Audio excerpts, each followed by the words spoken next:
vinyl community. It's me, JC, and today I'm going to talk about the controversy of mobile Fidelity sound labs. And what's come to light is that since 2015, they are a digital product. They're using some sort of digital in their pressings. And this came to light thanks to the two great Michaels in the vinyl community, Mike and Mike. Those two are fantastic. Love both of those guys. And they have such fantastic channels. And if you're looking for audiophile content, that is the way to go. As you know, my channel is more just your average, everyday collector. I don't claim to be an audiophile, but obviously I have audiophile pressings. But I do love both of these channels, and they're both so fantastic. So thank you, Mike and Mike. But I want to weigh in just from your ordinary, average, everyday record collector, someone that's, collected most of his life since he was 10 years old, and what my thoughts are. So here's my thoughts. It's misleading, okay? No matter what, MOFI misled. That's my personal opinion. I'm not trying to be negative, but it's totally misleading. I think everybody that bought one of those one steps pretty much thought it was a 100% analog product. When we're paying $60 to $100 for a record, in most cases we're thinking it's analog. And if you come to find out from 2015 that it's digital. Now, you can't dispute that the sound quality sounds great, right? All of us that have bought these records and said, oh my goodness, this sounds great. We can't go back and say like, oh, it doesn't now. But will it affect our purchases going forward? I think that's the real question. I mean, the Michael Jackson one step, it's amazing when you have a record like Michael Jackson's Thriller that sounds fantastic. Like an original OG pressing sounds amazing. And it's a relatively cheap record. It's like $20, right? And they're going to charge $100 for one step, and you feel like, okay, well, this could sound incredible, right? Like the other one steps. But it's not like they're taking a record that sounds terrible to begin with, and then they're going to make it sound great. This is a record that automatically, if you have a first pressing, sounds fantastic. So I do think that there needs to be more transparency, much like I think Michael had brought this up, and I've said it in the past in one of my videos, is Neil Young does a great job of letting us know if it is an analog product or not. And you guys know I love Neil Young.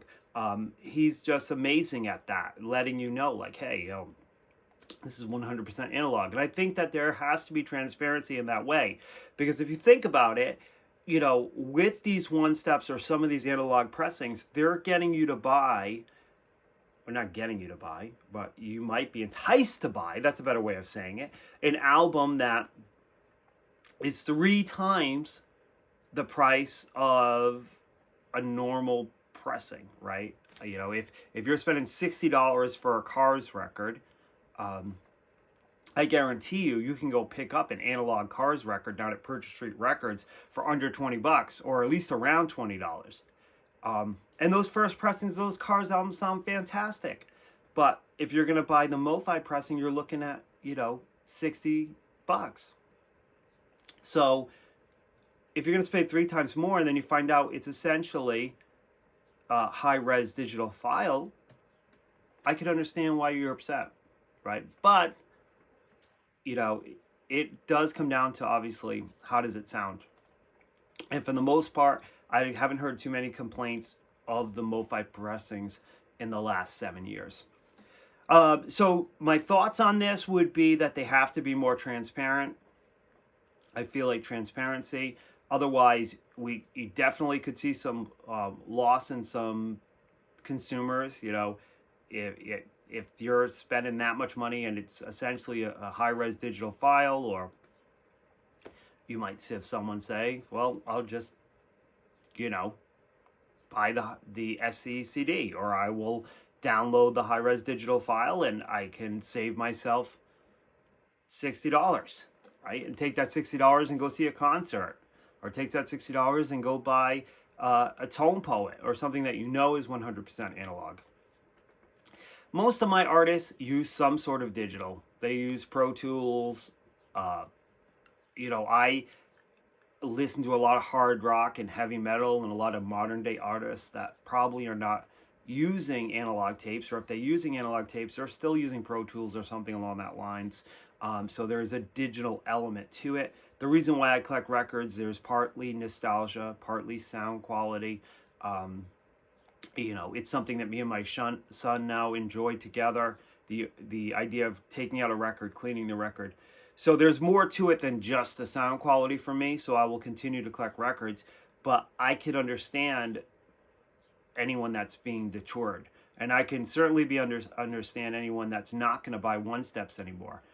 Um, Honestly, I wouldn't buy. This is just me. I'm not trying to deter anyone else, but um, you know, if Michael Jackson's Thriller one step is a digital, um, it may sound slightly better than that first pressing, but is it going to be worth, $100 to sound slightly better? I don't know. For me, probably not. If it is for you, cool. Whatever. We are different beasts, an animal. All right, that's my take on this. I'd love to hear your take, from an average, ordinary consumer. Put it down below. I'll join you with something cool tomorrow. Peace, rock out, love you guys. Bye.